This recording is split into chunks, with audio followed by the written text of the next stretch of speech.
राम राम भक्तों, जय माता दी। कैसे हैं आप सब। तो देखिए, आज मैं चर्चा करूंगी कि भगवान हमारी इस तरह भी परीक्षा लेते हैं। तो मैं छोटी सी कहानी के जरिए आपको बताऊंगी कि भगवान हमारी कैसे परीक्षा लेते हैं। पिछला वीडियो मैंने परीक्षा के ऊपर ही डाला था कि कब कब किस किस पड़ाव में वो परीक्षा लेंगे, कितने पड़ाव होंगे हमारे परीक्षा के, और कौन सी पूजा में हमारा कैसी परीक्षा ली जाएगी। तो ये मैं एक और आपको बता रही हूँ कि इस तरह से भी भगवान हमारी परीक्षा लेते हैं। तो ये मैं कहानी स्टार्ट करती हूँ एक शिष्य और गुरु की।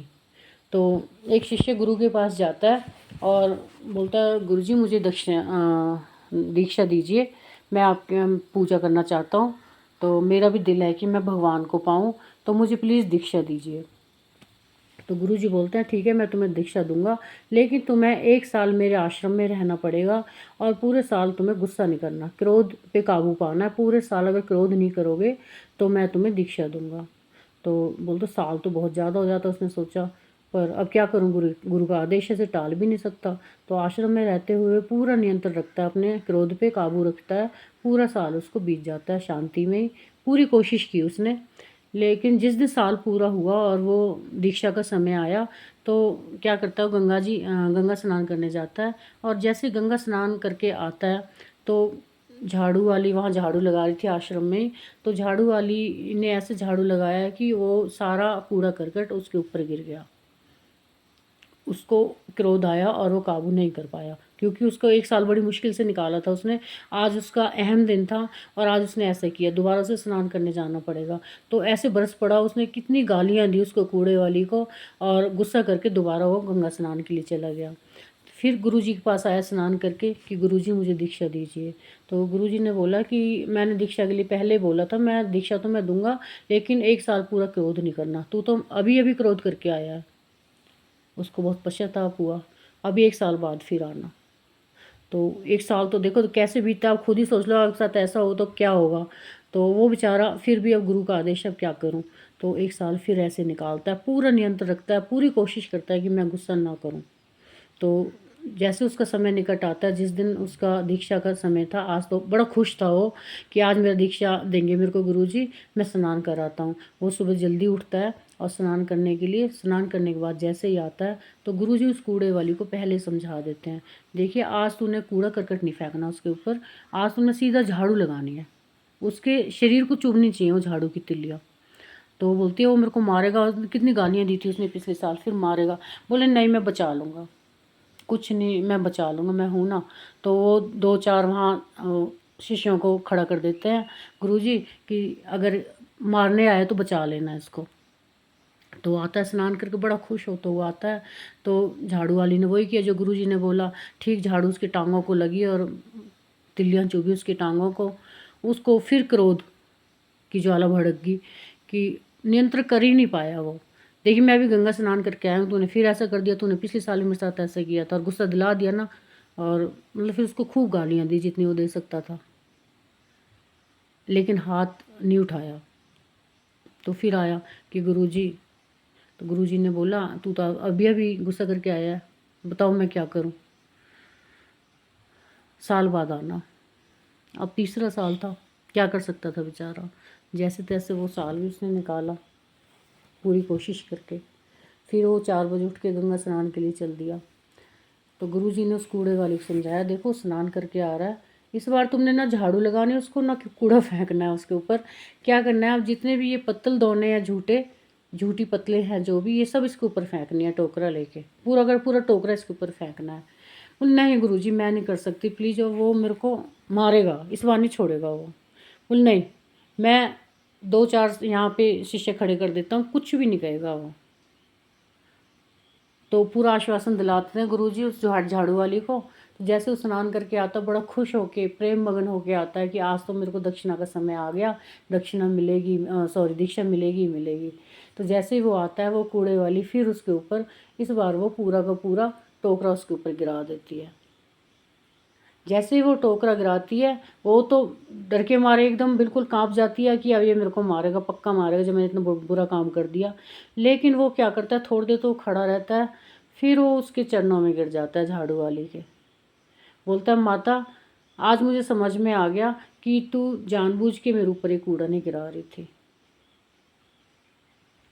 मैं माफ़ी चाहता हूँ। तो पूरी तरह से उनसे माफ़ी मांगता है कि आप ऐसा नहीं कर रही, अब मेरे प्रभु आपसे ऐसा करवा रहे हैं। और उनसे माफ़ी मांग के वो गुरुजी के पास आ जाता है। गुरुजी मुझे माफ़ कर दीजिए प्लीज़, मुझे नहीं पता था कि ये मेरी परीक्षा है। तो तब गुरुजी उसके सिर पर हाथ रखते हैं और उसे वो दीक्षा देते हैं। तो कहने का मतलब ये है, ये कूड़े वाली कुछ भी करेगी, लेकिन तुम्हें अपने ऊपर नियंत्रण रखना है। तुमने पूरे साल की पूजा तपस्या वो भंग नहीं करनी। कूड़े वाली चाहे जो भी कर रही है, वो कूड़े वाली कौन है? वो कूड़े वाली सबसे पहले तो हमारे अपने घर के सदस्य हैं, और कोई नहीं है, वो घर के सदस्य ही हैं। सबसे पहले वो ही हमारे सामने आएंगे, बाहर के तो बाद में आएंगे। तो घर के सदस्य कोई माता के रूप में, पिता के रूप में, बच्चों के रूप में, या पत्नी के रूप में, पति के रूप में हमारे सामने आएंगे। वो हमें गुस्सा दिलाएंगे, जैसे भी करके गुस्सा दिलाएंगे, लेकिन हमें कंट्रोल करना है। हमें अपने प्रभु का नाम लेना है। जिस समय हमें वो गुस्सा आए, मन को शांत करने के लिए 3 बार अपने इष्ट देव का नाम लीजिए, गुस्सा शांत हो जाएगा। ठंडा पानी पीजिए, गुस्सा शांत हो जाएगा। कुछ भी करिए, लेकिन वो गुस्सा शांत करना है। और गुस्सा शांत करने का सबसे अच्छा तरीका है अपने प्रभु का 3 बार नाम लीजिए, अगर आता है तो। लेकिन हमें कंट्रोल करना है, उसे हमें ही करना है। वो कूड़े वाली कोई भी हो सकती है। आज वो हमारे घर वाले हैं, कल वो बाहर वाले भी हो सकते हैं। तो उस कूड़े वाली को गुस्सा नहीं करना, अपने प्रभु का नाम सिमरन करना है। अपना बजाय वो 3 साल, उसके 3 साल बर्बाद हुए, हमारे पता नहीं कितने साल बर्बाद हो गए। तो हमें वो अपने समय बर्बाद नहीं करना, बहुत कीमती समय है। हमें अपने हर चीज़ पे काबू पाना है जो हमारे लिए निषेध है, और अपने प्रभु की चाह में हमें सब कुछ भूलना है। राग, द्वेष, गुस्सा क्या है, छोटी छोटी चीज़ें हमें भूलनी पड़ेंगी। काम वासना है, हमें छोड़नी पड़ेंगी। धीरे धीरे धीरे धीरे हमें आदी बनना पड़ेगा, अपने सात्विक मार्ग पे चलना पड़ेगा। खाना देखो जैसा हम खाते हैं, रासिक है, तामसिक है, ये चीज़ें हमें छोड़नी पड़ेंगी। क्योंकि रासिक तामसिक भोजन करने से हमें क्या होता है, ये चीज़ें उग्र होती हैं, जो हमें नहीं करनी है। अपने मन को मंदिर बनाइए, ताकि भगवान उस मंदिर में वास ना करके, पत्थर की मूर्ति में वास ना करके हमारे हृदय में वास करें। फिर हमें कोई भी चीज़ कैसे भी हमें नहीं सता सकती। हम भगवान को बहुत जल्दी पाएंगे। अगर भगवान ने हमारे अंदर वास कर लिया, देखो उसके लिए अपने मंदिर को, हृदय को मंदिर बनाना पड़ेगा, साफ़ सुथरा करना पड़ेगा। इसमें कोई भी ऐसा द्वेष नहीं होना चाहिए, कुछ भी ऐसा नहीं होना चाहिए। पाप दोष सबसे रहित बिल्कुल स्वच्छ बना लो इसे। तन को तो हम धो लेते हैं, साबुन से नहा लेते हैं, कपड़े धो लेते हैं, सुंदर सुंदर पहन लेते हैं, मेकअप कर लेते हैं, लेकिन अंतर मन को हम कैसे साफ करें? आप भले ही गंदे कपड़े पहन लो, कुछ भी कर लो, लेकिन अंतर मन को इतना साफ कर लो कि प्रभु इसमें हमेशा के लिए वास करें। फिर हमें किसी चीज़ की आवश्यकता ही नहीं है। सब कुछ हमारे सामने है, हमारी मंजिल हमारे सामने है, जिसका हम इंतज़ार बरसों से कर रहे थे। उस कूड़े वाली को गुस्सा ना करके इस बात को समझो कि भगवान हमारी परीक्षा ले रहे हैं, इससे हमें कैसे उत्तीर्ण होना है। देखो परीक्षाओं के पड़ाव तो आएंगे आएंगे। ये आपका उस समय आएगा जब आपकी पूजा बहुत ज़्यादा हो चुकी होगी, और अब आपको मंजिल जैसे जैसे आप आगे बढ़ रहे हो, पूजा भी हमारी, और सॉरी, परीक्षा भी हमारी उतनी कठिन होती चली जाएगी। लेकिन इन परीक्षाओं को हमें ही पास करना है। इसमें ना तो चीटिंग चलेगी, कुछ भी, और कुछ भी नहीं चलेगा। चीटिंग का तो मतलब ही नहीं है। अपना परीक्षा भवन में बैठे हैं तो हमें बिल्कुल ईमानदारी से वो परीक्षा देनी है। कैसे देनी है ये आपके अपने ऊपर है। अपना जैसा भी हो, अपने परिवार को प्रेम से रहिए उनके साथ। किसी के साथ, बाहर भी किसी के साथ द्वेष मत रखिए। कोई कैसा भी जीव है उसको हानि मत पहुंचाइए। अगर कोई भी जीव है, कैसा भी है, कितना भी खूंखार है वो, मीन्स कहती हूँ शेर है, सांप है, बंदर है, कुछ भी है, जब तक आप उसको हानि नहीं पहुंचाओगे, मेरा यकीन मानो, प्रभु की कृपा इतनी होगी वो आपको कुछ भी नहीं कह सकता। एक चींटी का भी ध्यान रखिए कि ये ना मर जाए। देखिए मच्छर हमें काटता है तो हमें ऐसे लगता है कि इसका तो देखो काम था, इसे भूख मिटानी थी अपनी, लेकिन अब हम इसको मारेंगे तो ये तो हमारे ऊपर ही। ये चीज़ें आपको छोटी छोटी सोचनी है। लोग मक्खियों को मारते हैं, मक्खियों का क्या कसूर है? वो अपना जीवन जी रहे हैं, उनको जीने दीजिए। आप उनसे जितना बच सकते हो बचो, लेकिन उनको हानि मत पहुँचाओ। आजकल तरह तरह के स्प्रे चले हुए हैं, हिट क्या क्या, लेकिन इन चीज़ों से अवॉइड रहो। किसी को भी हानि ना पहुँचे। देखो जीव में, हर एक में आत्मा उतनी होती है जितनी हमारे अंदर है। हर जीव में, छोटा, जितना छोटा सा जीवाणु हो उसमें भी आत्मा उतनी होगी जितनी हमारे अंदर है। तो क्यों हम उनको हानि पहुंचाएं? कोशिश कीजिए कि हमारे द्वारा किसी का कोई अपमान ना हो, हानि ना हो। बस इतना ध्यान रखिए, प्रभु आपको खुद ही आपका हाथ पकड़ेंगे और खुद ही आपको मंजिल तक पहुंचाएंगे। तो अगर मेरी आपको ये जानकारी अच्छी लगती है, छोटी छोटी बातें आपको बताती रहती हूँ कि आगे कैसे बढ़ना है। ज़्यादा जितना मैं जानती हूँ उतना मैं आपको बता रही हूँ। अगर मेरे को थोड़ी भी मेरी बातें अच्छी लगती हैं तो मेरे चैनल को सब्सक्राइब कीजिए।